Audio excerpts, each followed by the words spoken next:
Hi, welcome to this session. My name is Zhenyu Zheng. I'm from Huawei.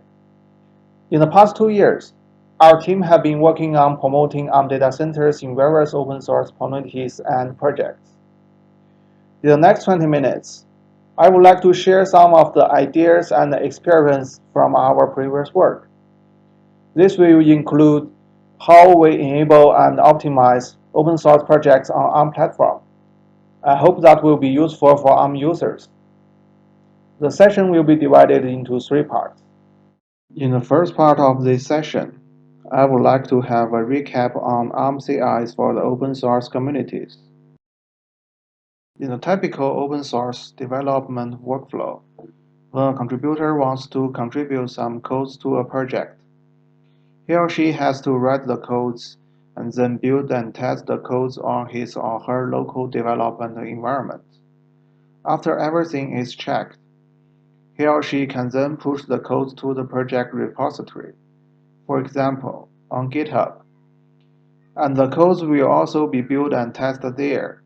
And if everything works okay, the code might be merged to the mainstream. After a certain period of time, the project might build and release a package for users to use directly. All those tests in the workflow guarantees the quality of the project. Since x86 is the major product in the market and the continuously high-quality contributions from x86 users and vendors, for the majority of the open-source projects, the development workflow mentioned above were built on x86 platforms. So, for x86 users, the quality is good for sure, but for ARM users, or users in any other platforms, there might be some problems, as the workflow does not provide build and test on those platforms.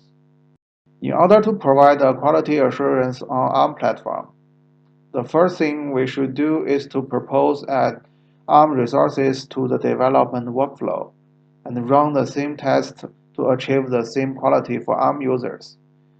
And that's exactly what we did. In the last 2 years, our team and other contributors have enabled MCIs in over 60 famous open source projects and communities. Those projects covered areas including big data, database, cloud and cloud native, storage, web, AI, libraries, and toolchains.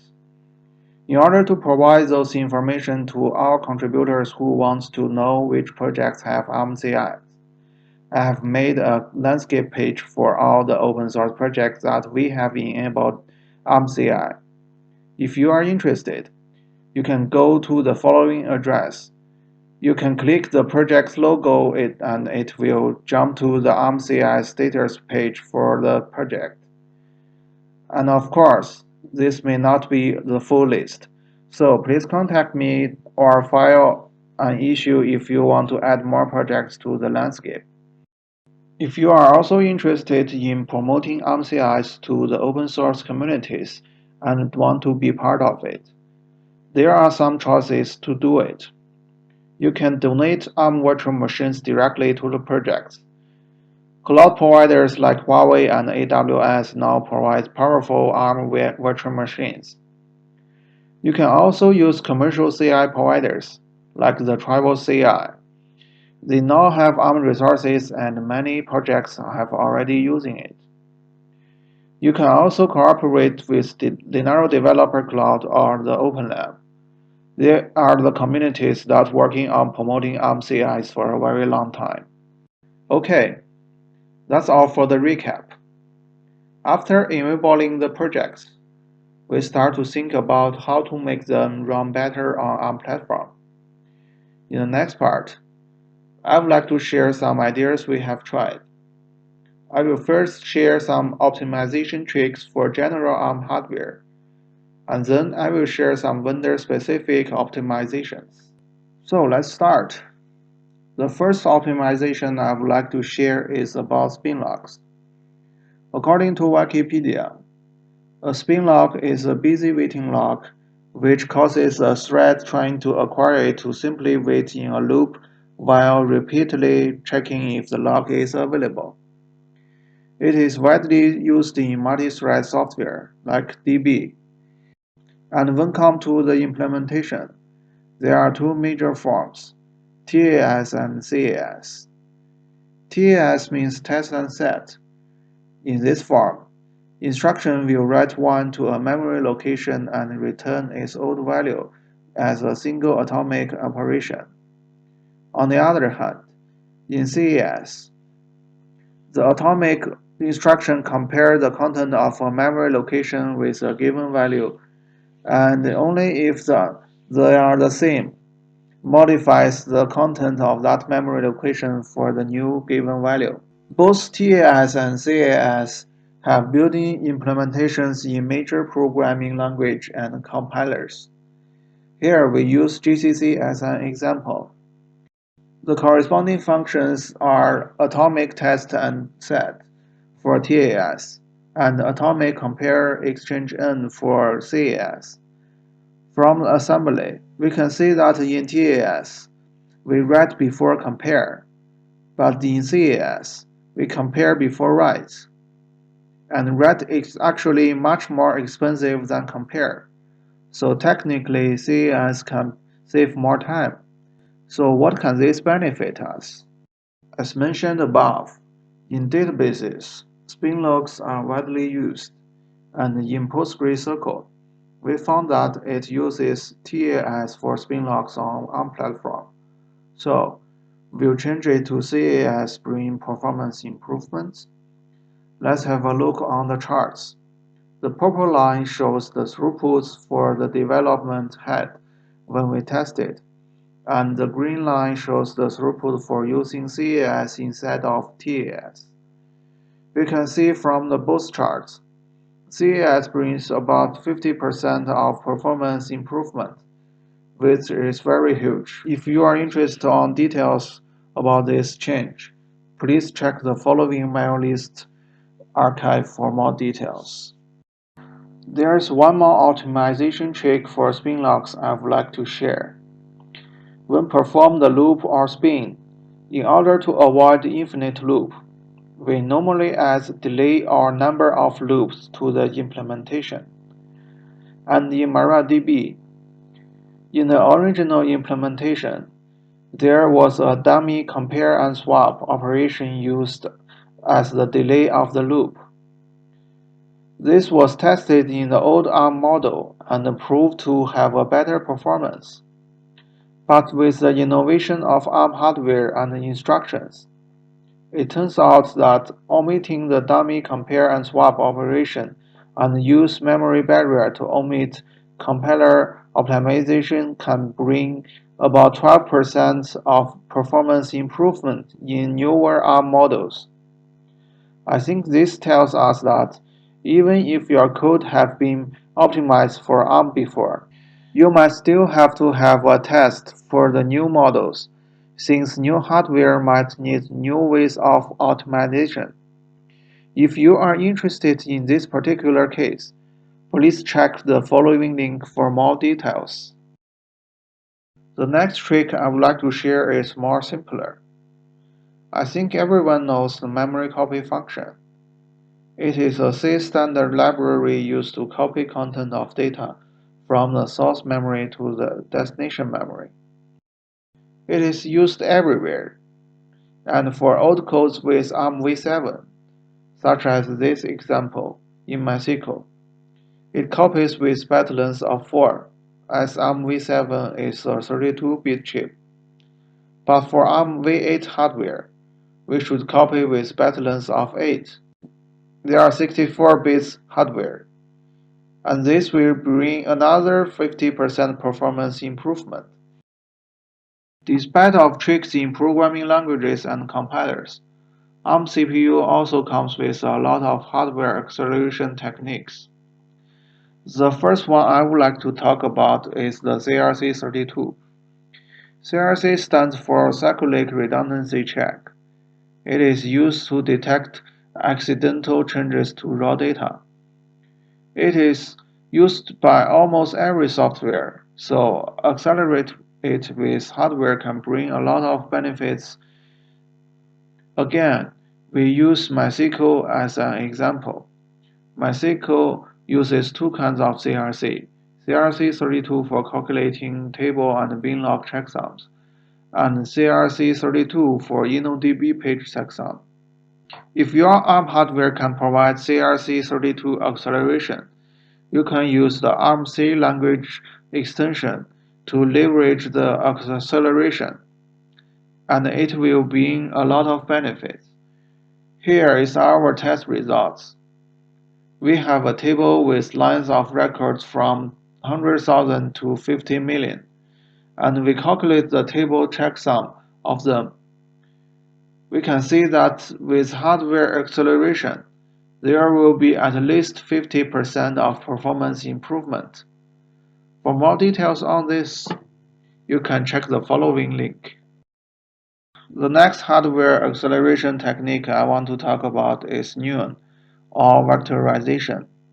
I will use the case of user code to demonstrate how it will be used. The user code is a concept from coding theory.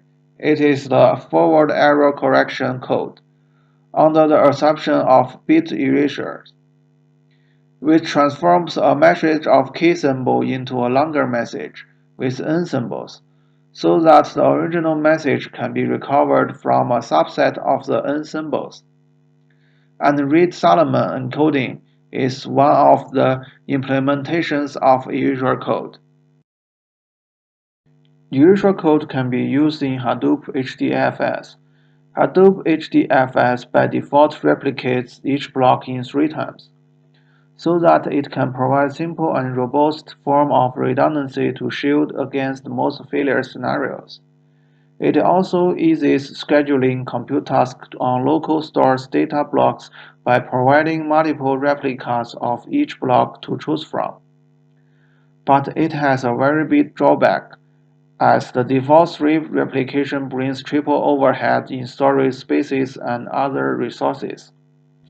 And for datasets with relatively low I/O activity, the additional block replicas are rarely accessed during the normal operations, but still consumes the same amount of storage spaces. The erasure code can actually solve this problem. It can reduce the storage cost by about 50%, comparing to the 3 replication typical deployment. Hadoop 3 has added this feature.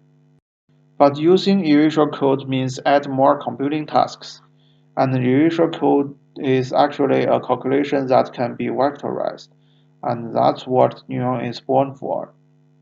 Hadoop uses ISA/L for accelerated easy calculations. ISA/L is an optimized low-level function targeting storage applications, including easy calculations, compression and decompressions, and etc. We have added new support for ISA/L in version 2.28, so that it can leverage the hardware acceleration on ARM platform. And the improvement is quite clear. From the graph on the left, we can see that ISA/L brings 5 to 10 times faster than the pure software implementation. The last trick I have here is just simply use the newer version of programming languages. After investigating a lot of applications in different areas, we found that many applications, the key to boost the performance sometimes go all the way down to the programming language itself, especially for applications written in languages like Java, Scala, and etc. In those programming languages, the programs run in VM runtimes, like JVM. So there is a middle layer between the application and the hardware. This is good to make applications more adaptive for different hardware, but sometimes it blocks you from perform attenuation for specific hardware. And sometimes, in the newer version of the programming languages, the new hardware platform have better support. Here I have a simple example. After we added ARM CIs to Spark, Flink, and Hive, We observed that among all the tests, some of the mathematical calculation tests have different results on ARM and x86 hardwares. After looking into it, we found out that the root cause for this is because the mathematical calculation library in Java supports dynamic replacement of different hardware platforms. And in Java 8, x86 has acceleration implementation which runs faster, but the mathematical accuracy is not correct. In Java 11, ARM platform have also added the corresponding acceleration. It provides both fast calculation while maintaining the mathematical accuracy. So, simply using the newer version of Java in your application can provide better performance. Since different vendors normally add different features to their chips, and those can boost your applications a lot. So it could be good for you if you know some key features and how to use them of the chips you are using. I'm using Kunpeng for daily work.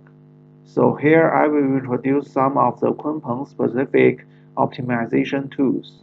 The first one I have in mind is the Bisheng JDK.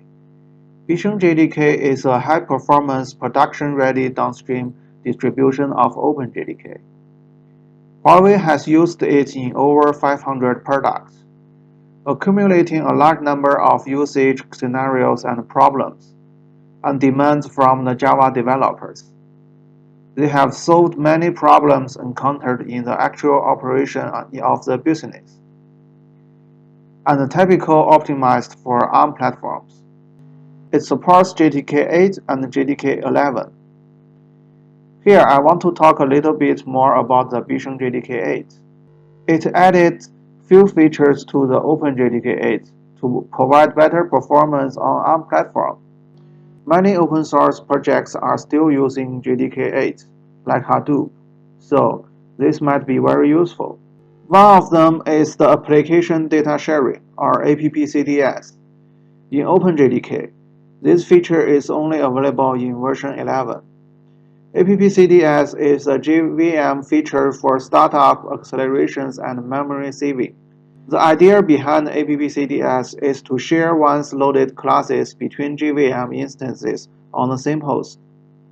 This is actually very useful for running batch applications like Hadoop MapReduce. I have done some tests, and from the result we can see that in typical Terraform test case, APP-CDS can actually provide up to 14% improvement in performance, depending on the cluster size.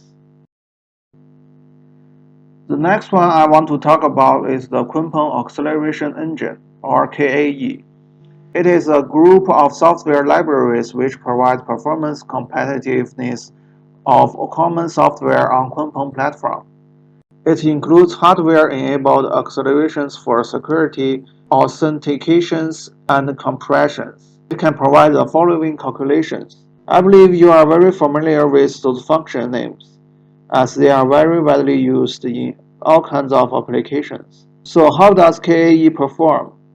Let's have a look at the comparison in the compression library. From the test results, we can see that using KAE on Kunpeng platform can provide a very huge performance improvement in compression and decompression actions. Enable it in your application will for sure bring a lot of benefits. The last thing I want to talk about in this session is the Kunpeng Spark machine learning algorithm library. It is an accelerated library that can provide a rich set of optimized tools for machine learning algorithms. It is based on the original APIs from Apache Spark 2.3.2. The accelerated library provides huge computational performance enhancement. The supported algorithms are listed here. I'm not going to go through all the details of those algorithms. You can check on the official website. Let's jump right into the comparison. From the test result provided by the official site of this project, we can see that the Kunpeng Spark machine learning algorithm library can provide very huge performance improvements in many calculations. Users can consider using them in their applications. So, that's all the content for this session. I hope it's useful. Thank you for your time.